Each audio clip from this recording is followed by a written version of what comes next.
Every Monday in the month of February, we're doing a segment focused on women, and we're looking ahead to the upcoming screening of Empowerment Project this month. And today we have some tips on how women can take control of their finances and avoid some common mistakes. Lisa Clifford of Key Bank joins us now. And women, I think we put everybody else first, and we lose track of our own priorities. And a lot of that starts with our jobs, and we take a very different career path than men do. We certainly do, and it forces us often to feel less confident about our ability to make financial decisions. But one of the things we have to understand is that we face unique challenges that men don't face.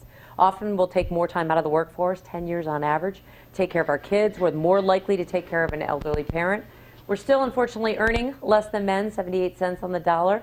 And the time out of the workforce combined with the lower pay actually means we're at about a 30% difference in the savings that we have afterwards. Right, so you start, here, and then as men continue to increase and you take the time off, you come back and it's a larger divide.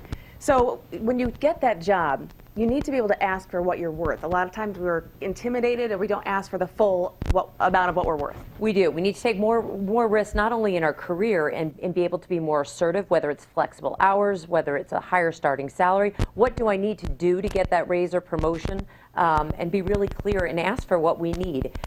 We also need to take more risk in our investments, right? We're living on average, widows will live an average of 14 years more than their husbands. So we have less money and we need to make it grow. So we need to prudently work with an advisor to manage our money and manage through these risks. Well, it can be overwhelming, especially when you talk about the risk that comes with investing. We don't want to lose it.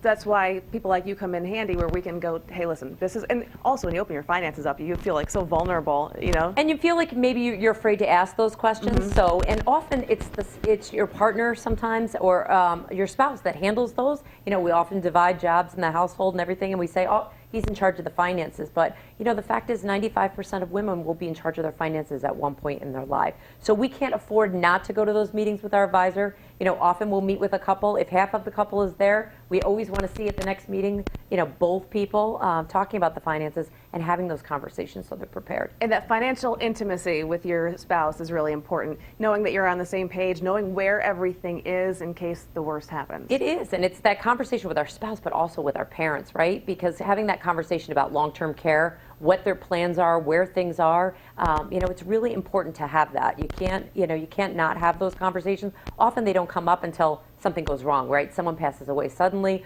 or maybe we've taken some risks with our finances, whether it's our investments or also our credit cards, and then you have to have that and tough lastly, conversation. We tend to want to take care of our kids first.